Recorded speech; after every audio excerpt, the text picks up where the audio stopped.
Imagine you open a navigation app on your phone to drive across the country. Okay, yeah. You type in your destination, but instead of giving you a single calculated route, the app just flashes this message that says, honestly, whatever road feels right to you is the correct path. Oh, wow.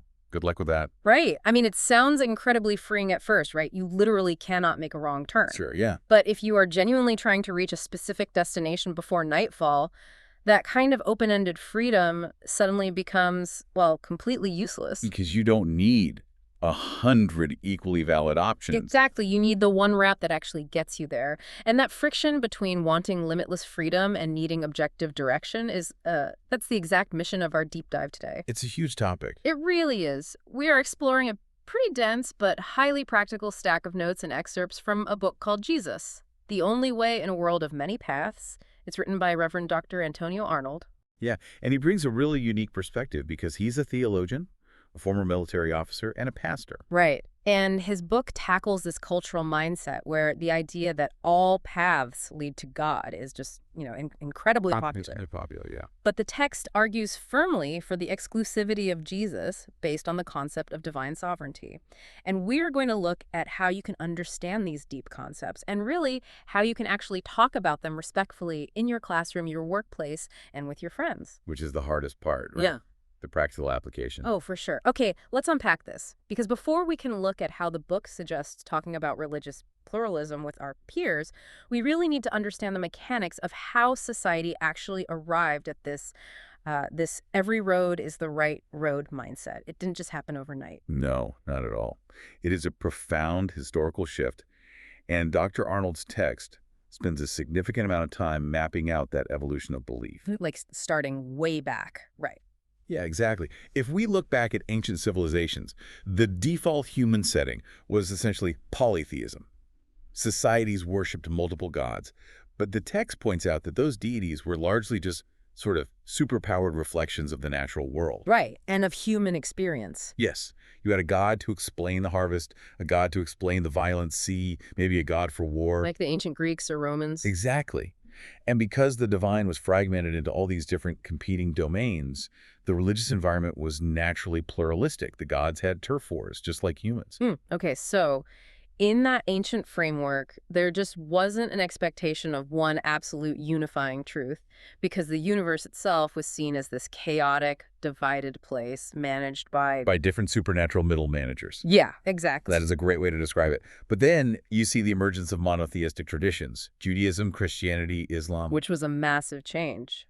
A monumental paradigm shift in human thought, according to the book. It introduced absolute truth claims to the masses. The concept shifted from a chaotic pantheon to one singular sovereign creator who authored an objective reality. Right. And that framework dominated Western thought for centuries.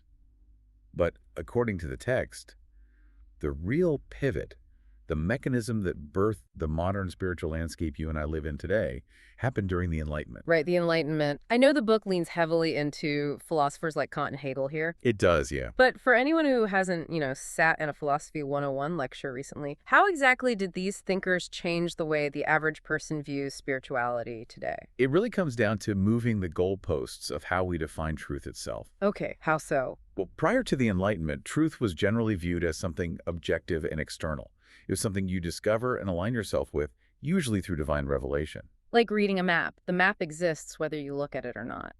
Precisely. Mm-hmm. But thinkers like Immanuel Kant fundamentally changed that equation.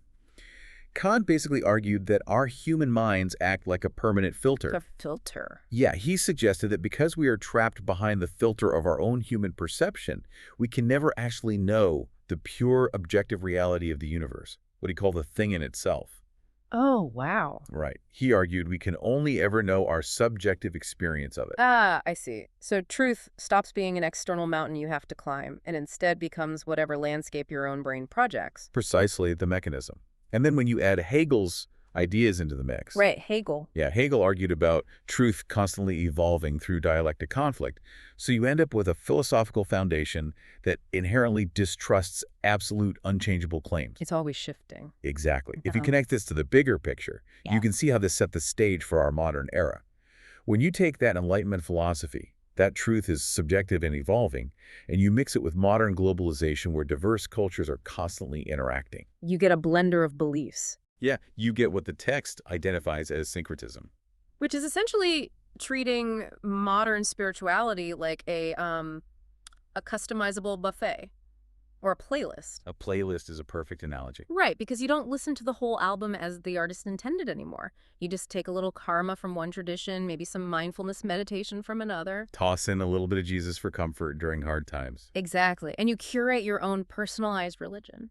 And Dr. Arnold's text points out that this eclectic, customized approach fundamentally clashes with the core tenets of historical Christianity. Because it dilutes everything. Right. Because when you build a hybrid spirituality, you are implicitly asserting that no single tradition holds a monopoly on ultimate truth. Which provides the perfect bridge to the core conflict outlined in the book. If the modern world is operating on this Enlightenment idea that truth is a personal, subjective playlist, you can immediately see the friction when a text like Dr. Arnold's introduces a God who absolutely refuses to be customized. Unapologetically refuses. Yeah. The book anchors its entire argument on Jesus' statement in John 14.6, I am the way, the truth, and the life. Right. And the text argues that this is an exclusive claim rooted in two very specific theological attributes of God: solitariness and immutability. Now, those are heavy theological terms, but the text breaks them down as the absolute structural foundation of the Christian worldview. So what do they actually mean in practice?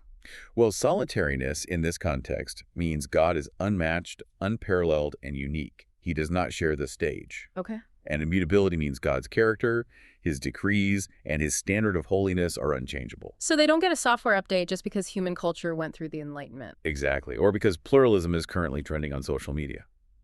From the perspective of the book, God is sovereign, meaning his will is the absolute objective reality of the universe. Okay, so if you accept the premise of a solitary, immutable God, the custom playlist approach instantly falls apart. That shatters. You can't just slice off the parts of this God you like and mix them with other worldviews. That is the central argument Dr. Arnold makes. Yeah.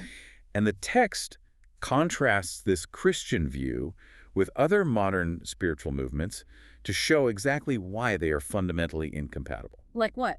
Take paganism or Wicca, for instance.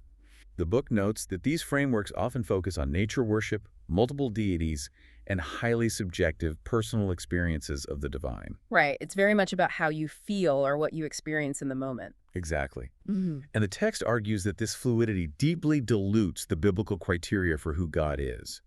If divinity is just an energy flowing through nature or a feeling you have, it lacks a solitary, absolute standard of moral righteousness. It kind of fragments the divine back into that ancient, chaotic pluralism we talked about earlier. That's exactly what the book suggests. And then on the completely opposite end of that spectrum, the book also tackles atheism, which is essentially throwing the whole navigation app out the window. Yeah, the book examines atheism as a worldview that relies purely on human reason and empirical evidence, dismissing divine authority entirely. According to the text, atheism simply elevates human concepts like secular morality or materialism to a godlike status. Because you still need a foundation. Exactly. But in doing so, it attempts to build an objective moral framework on the subjective foundation of human consensus, which the book argues is inherently unstable. Wait, I'm struggling with this a bit, and I suspect a lot of people listening might be too. Okay, what's the hang-up? The book champions the idea of God's immense love and mercy. Right. Absolutely. But to a modern ear, claiming a solitary, exclusive path sounds like the exact opposite of mercy. It sounds incredibly rigid, maybe even, I don't know, arrogant. How does Dr. Arnold reconcile the idea of an all-loving God with such an exclusionary claim? I am so glad you brought that up. It is the most vital question the text addresses, and it requires looking at how the book actually defines mercy. Okay. From the Christian perspective presented by Dr. Arnold, true mercy cannot exist without a standard of holiness. Meaning, God's love isn't described as just a warm emotion or a blanket tolerance that validates every single human choice. It is a transformative, intervening force. The book argues that if God were to simply say, every path is fine, while knowing that those paths lead to spiritual emptiness or separation from him. That wouldn't actually be merciful. Right. It would be negligence. So from the author's point of view, the exclusivity isn't an arbitrary VIP club keeping people out. It's more like like a life raft. Yes, If a ship is sinking, pointing to the one actual life raft isn't arrogant, it's a rescue mission. exactly. Pointing to a piece of driftwood and saying that's equally valid is what would actually be unloving. That analogy captures the book's theological stance perfectly. The text argues that God's sovereignty and his love are inextricably linked. He provides a definitive, clear path to redemption through Jesus.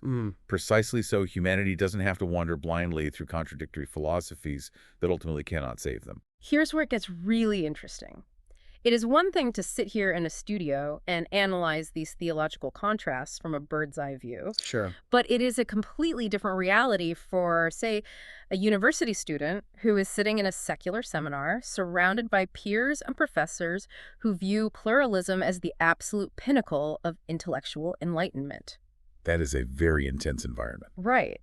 So how does the book suggest a student actually maintain their convictions without just shutting down or, turning into a combative jerk? The text is highly pragmatic about this. Yeah. The primary advice for navigating academic debates about religious pluralism is to shift the engagement away from pure emotional defensiveness. Okay, so don't just get mad. Right. Lean into historical and philosophical evidence. The book encourages students to contextualize the debate. Meaning they should use the history we just talked about. Exactly. Like if a classmate says absolute truth is a myth, the student can politely point out that this is actually a specific philosophical claim inherited from Kant and Hegel, not a universal law of physics. You demystify the pluralistic argument by showing its historical roots. You show it's a specific worldview, not just the default neutral setting of reality. That's really smart. But the text heavily emphasizes that this must be done with immense respect for peers. Right, keeping a respectful tone. Yes. The goal isn't to crush someone in a debate.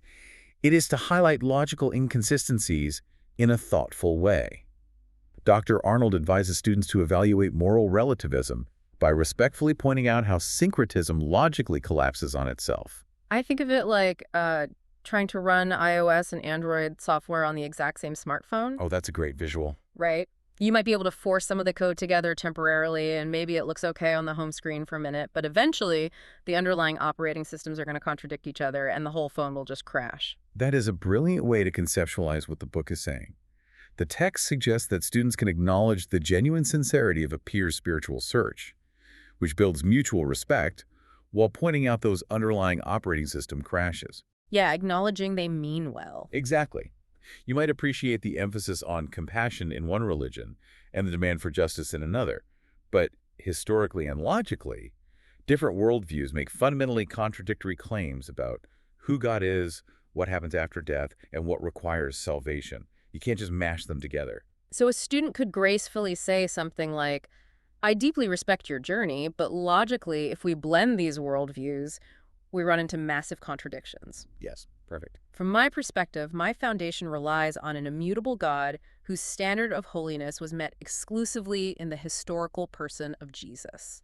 And according to the text, that kind of structured, logically sound articulation is how you stand firm in an academic setting. You aren't just lobbing Bible verses at people who don't believe in the Bible.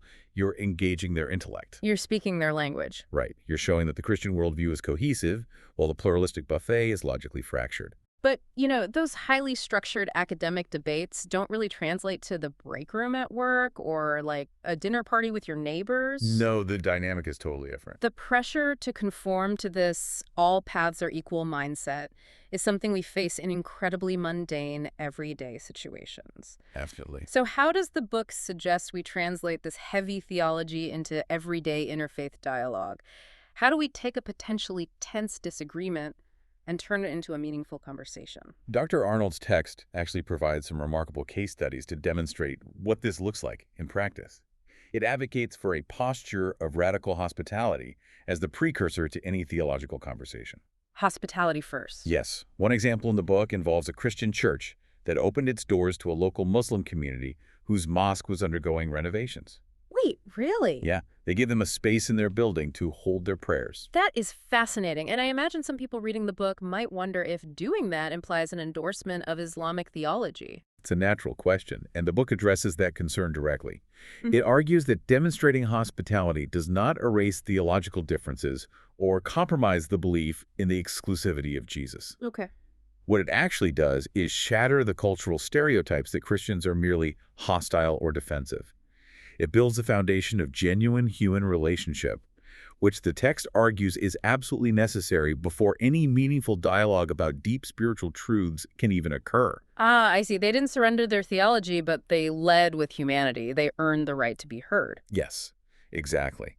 Another case study the text explores is interfaith youth groups. Okay, how did that work? These groups brought together students from Christian, Jewish, Muslim, and secular backgrounds to work on collaborative projects, focusing on shared values like alleviating local poverty or addressing environmental issues. Which again seems kind of counterintuitive. If the goal is to highlight the exclusivity of Jesus, doesn't focusing on shared values just reinforce that pluralistic idea that everyone is basically aiming at the same moral goals? It is a delicate balance, for sure.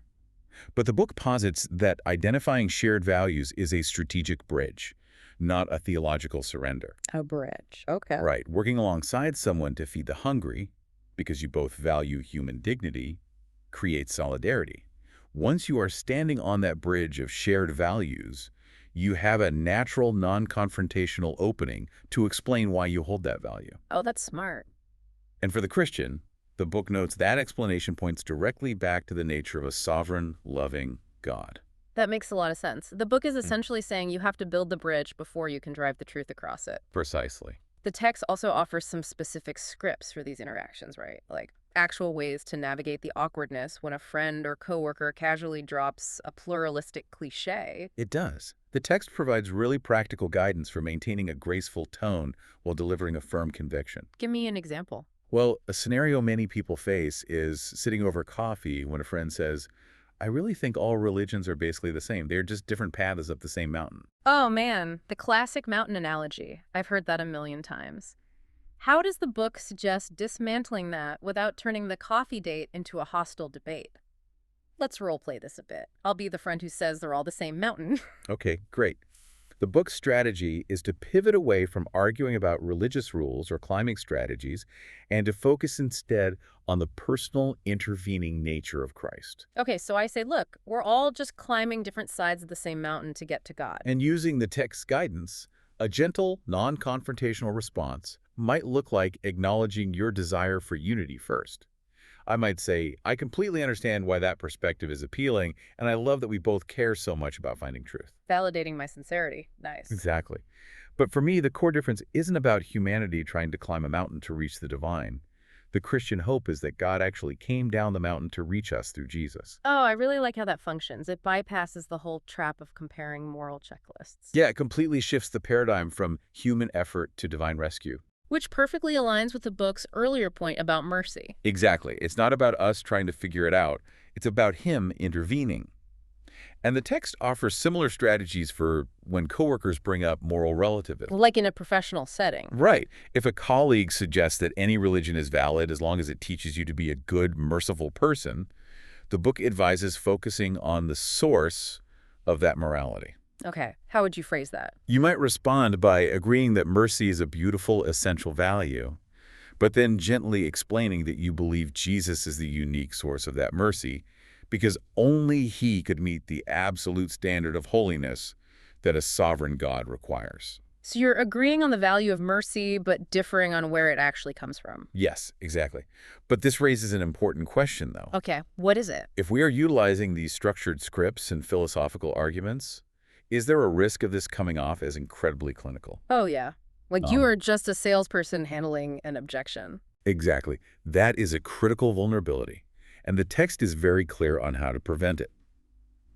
Dr. Arnold argues that the most flawless philosophical argument is entirely useless if it is not backed by the tangible reality of your life. Meaning your actions have to match your words. The ultimate strategy for balancing firm conviction with Christ-like kindness in a secular workspace is consistency in your own actions. Right. Meaning you can't deliver a beautiful script about the transformative mercy of Jesus by the water cooler and then ruthlessly throw your coworker under the bus in a board meeting 10 minutes later. Precisely. The book insists that your life has to be the empirical evidence that supports the theological claims you are making. Wow, empirical Yeah, evidence. embodying the principles of righteousness and grace in high-pressure, diverse environments provides a compelling, living alternative to the subjective, fragmented spiritual solutions offered by modern syncretism. Because they can see it working. Yes. If you claim to follow a God who is solitary and immutable in his love and holiness, your everyday behavior has to reflect that stability. So, what does this all mean? We have journeyed through some incredibly dense territory today, guided by Dr. Arnold's texts. We really covered a lot of ground. We did. We started by exploring the mechanics of history, how humanity moved from ancient polytheism through the subjective filters introduced by Enlightenment philosophers to arrive at our modern landscape where truth is treated like a customizable buffet. Right. We examined how the book's central premise, a God who is sovereign, solitary, and unchanging, creates unavoidable friction with that pluralistic mindset. And we looked at how the author reframes the exclusivity of Jesus not as an arrogant dismissal of other cultures, but as a definitive, merciful rescue mission. And crucially, we unpacked the book's actionable strategies for living this out. We explored how students can rely on historical context and logical consistency to respectfully navigate intense academic debates without compromising their convictions. Yeah, the iOS and Android analogy. Exactly. And we discussed how to approach everyday interfaith dialogues with friends and coworkers, leading with radical hospitality, building bridges through shared values, and using graceful, paradigm-shifting scripts to communicate the unique hope found in Christ. It really is a fascinating framework for looking at how we interact with the world around us. Instead of viewing pluralism purely as a threat to be fought, the book seems to present it as an opportunity for profound clarity. It absolutely does. And I want to leave you with a final thought to mull over as you navigate your own diverse classrooms, workplaces, and communities this week. Let's hear it. We'd spent this entire time dissecting the theology and the conversational strategies found in the text. But if the book's core argument is true, if the exclusivity of Jesus is fundamentally rooted in a God of immense love who came down the mountain to rescue humanity, how might your silent, ordinary, everyday sacrifices for the people around you serve as the most undeniable, impossible to argue with proof of that singular truth?